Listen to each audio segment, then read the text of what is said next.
Namaskar. Good that we are back with an improved message this week. Thank you for the public cooperation we have received so far from temples, from mosques, from churches and other places of worship.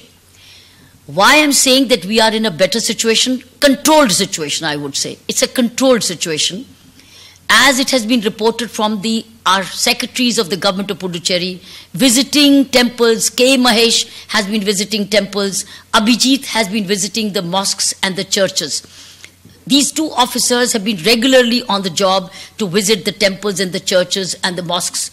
And we are seeing that there is a good compliance. The Friday prayers went very controlled.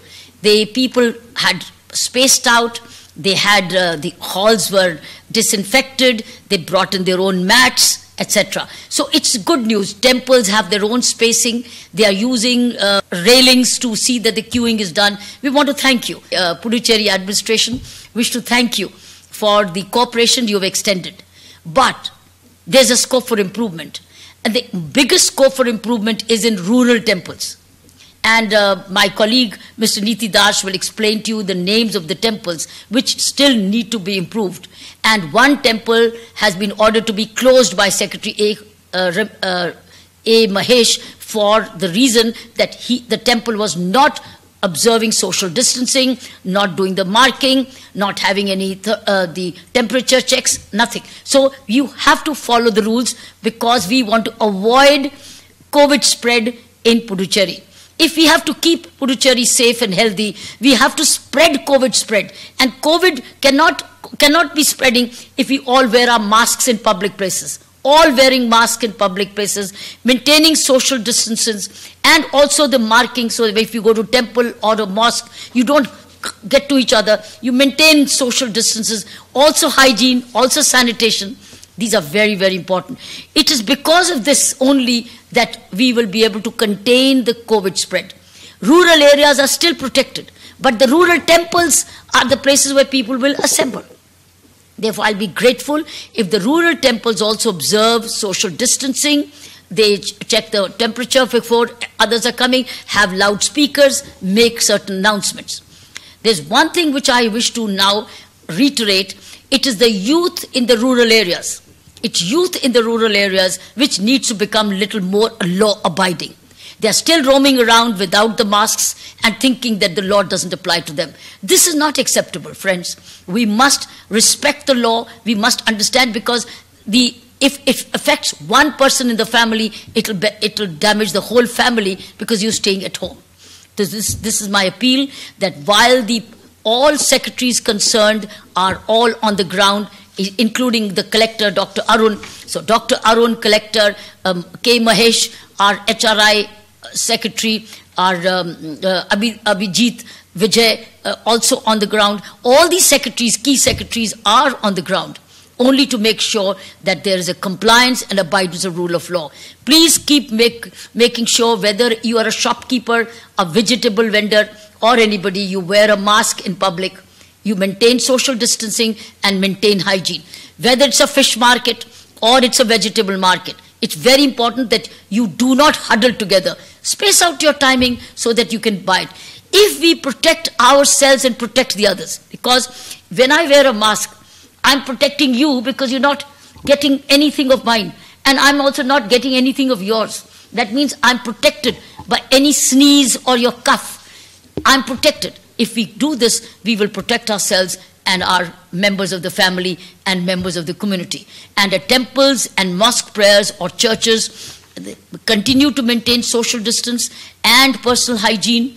If we do that, then we will be able to recover even faster. Whatever cases are still happening, more will not happen. If you want Puducherry to be remaining under control and remaining healthy and safe, then you and I are the solution. We both are the solution. I'm a solution for you. You're the solution for me. We both have to maintain and respect each other's health. Wish you a safe week ahead till we meet again next week, next Saturday. Thank you. Namaskar. மாண்புமிகு துணைநிலை அவர்கள் இந்த வாரத்திலே தங்களுடைய செய்தியை சொல்லியிருக்கிறார்கள். குறிப்பாக நம்முடைய மாநிலத்தை சார்ந்த அனைத்து தர மக்களுக்கும் தன்னுடைய நன்றியை தெரிவிக்கிறார்கள். அரசாங்கத்தினுடைய வேண்டுகோளை கேட்டு சமூக இடைவெளி விடுவது, முகக்கவசம் அணிவது, கைகளை அடிக்கடி சோப்பு கரைசலாலே கழுவுவது போன்ற நல்ல ஒத்துழைப்பு கொடுத்ததற்காக மக்களுக்கு நம்முடைய மாண்புமிகு துணைநிலை ஆளுநர் அவர்கள் தன்னுடைய நன்றியை தெரிவித்துக் கொள்கிறார்கள். குறிப்பாக இந்த மாதத்திலே வழிபாட்டு ஸ்தலங்கள் எல்லாம் திறக்கப்பட்டிருக்கிறது. கோவில்கள், தேவாலயங்கள், மசூதிகள் ஆகியவைகளெல்லாம் திறக்கப்பட்டு வழிபாட்டுக்காக பக்தர்கள் அங்கே போய்க் கொண்டிருக்கிறார்கள். இந்த சூழ்நிலையிலே அங்கு வரக்கூடிய பக்தர்கள் அரசாங்கம் தெரிவித்திருக்கக்கூடிய வழிமுறைப்படி சமூக இடைவெளி விடுவது, முகக்கவசம் அணிவது போன்ற முக்கியமான சமுதாய கடமைகளை அவர்கள் செய்ய வேண்டும் என்பதை வலியுறுத்தி கேட்டுக்கொள்ளப்படுகிறீர்கள். அரசாங்கத்தினுடைய மூத்த அதிகாரிகள் அரசு செயலருடைய அளவிலே வழிபாட்டு தலங்களுக்கு போய் ஆய்வுகள் நடத்தி அந்த வழிபாட்டு தலத்துக்கான நிர்வாகிகளை அழைத்து பேசி நடைமுறையிலே சில மாற்றங்கள் எல்லாம் கொண்டு வந்திருக்கிறார்கள். நல்ல ஒத்துழைப்பு கூட இப்பொழுது மக்கள் வழங்கி கொண்டிருக்கிறார்கள். ஆனால் அதே சமயத்திலே கிராமப்புறத்தில் இருக்கக்கூடிய ஆலயங்களிலே இந்த நடைமுறைகள் எல்லாம் இன்னும் சரியான முறையிலே கொண்டு வரப்படவில்லை. குறிப்பாக மக்களுடைய வரிசை கிரமத்திலே வர வேண்டியது, அவர்களுக்கான இடத்தை ஒதுக்குவது, தெர்மல் ஸ்கேனிங் என்று சொல்லக்கூடிய உள்ளே வரக்கூடிய பக்தர்களுடைய அந்த உஷ்ணத்தை அளந்து அவர்கள் வியாதியாலே பாதிக்கப்பட்டிருக்கிறார் என்பதை அறிந்து அதன் பின்பு அவர்களுக்கு அனுமதி வழங்குவது, மேலும் பப்ளிக் அட்ரஸ் சிஸ்டம் என்று சொல்லக்கூடிய ஒலிபெருக்கி மூலமாக மக்களுக்கு அறிவுரை கூறுவது போன்ற நடைமுறைகள் எல்லாம் அங்கே பின்பற்றப்படாமல் இருக்கிறது என்பதை கண்டறிந்து அந்தந்த ஆலயத்தை நிர்வகிக்கக்கூடிய நிர்வாகிகளை அழைத்து அரசு செயலர்கள் பேசியிருக்கிறார்கள். அந்த நிர்வாகிகளும் நல்ல ஒத்துழைப்பு கொடுப்பதாக சொல்லியிருக்கிறார்கள். மண்ணாடிப்பட்டு, கூனிச்சம்பட்டு போன்ற தொலைதூரத்தில் இருக்கக்கூடிய கிராமங்களில் இருக்கக்கூடிய ஆலயங்களுக்கு போய் இவ்வாறு பரிசோதனை செய்து ஆய்வு நடத்தி அவர்களுக்கு அறிவுரை கொடுத்திருக்கிறார்கள். நகர்ப்புறங்களில் இருக்கக்கூடிய ஆலயங்களிலே நல்ல முறையிலே இந்த விதிமுறைகள் எல்லாம் பின்பற்றப்பட்டு வருகிறது. அதுபோல கிராமப்புறங்களிலும் ஆலயங்கள் இந்த விதிமுறைகளை பின்பற்ற வேண்டும் என்று எதிர்பார்க்கிறோம். வெள்ளிக்கிழமை நடந்த தொழுகைகளிலே சரியான சமுதாய இடைவெளி, சமூக இடைவெளி, முகக்கவசம் அணிவது என்பெல்லாம் நடைமுறைப்படுத்தப்பட்டிருக்கிறது.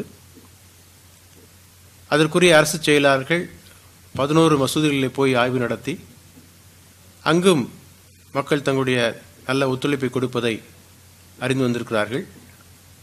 ஆனால் அதே சமயத்திலே இன்னும் நல்ல முன்னேற்றகரமான காரியங்களை செய்வதற்கான ஆலோசனை கொடுத்திருக்கிறார்கள்.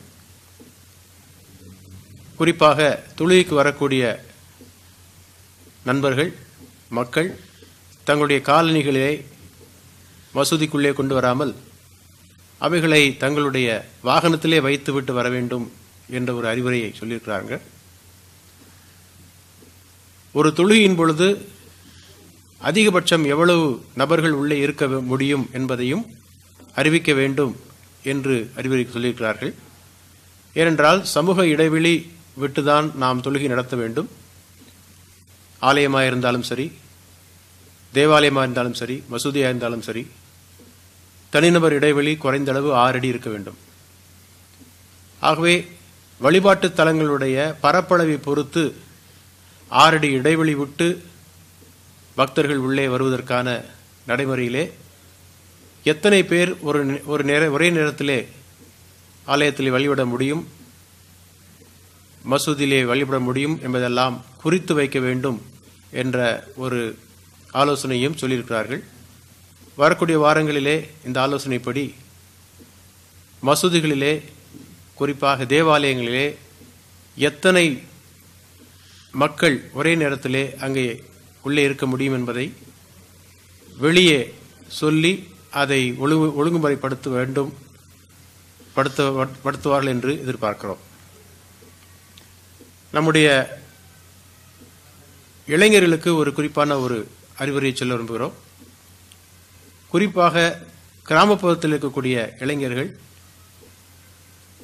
இன்னும் தங்களுடைய பொறுப்பை உணர்ந்து முகக்கவசத்தை அணிந்து அவர்கள் பாதுகாப்பாக அவர்கள் பயணம் செல்ல வேண்டும்.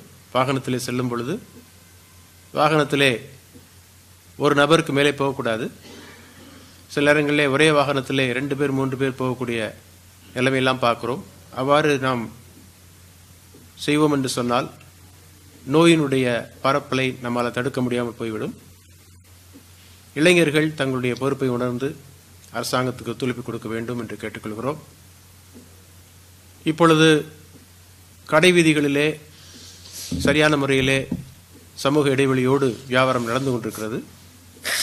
அநேக அலுவலகங்களிலும் கடை வீதியில் இருக்கக்கூடிய கடைகளிலும் கூட தெர்மல் ஸ்கேனர் என்று சொல்லக்கூடிய இந்த உஷ்ணமானி உபயோகப்படுத்தப்பட்டு வருகிறது. இந்த நடைமுறை எல்லா இடங்களிலேயும் அது நடைமுறைப்படுத்த வேண்டும் என்று நாங்கள் கேட்டுக்கொள்கிறோம்.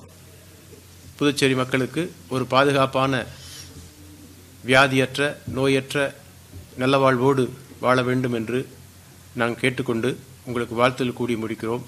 நன்றி, வணக்கம். வணக்கம்.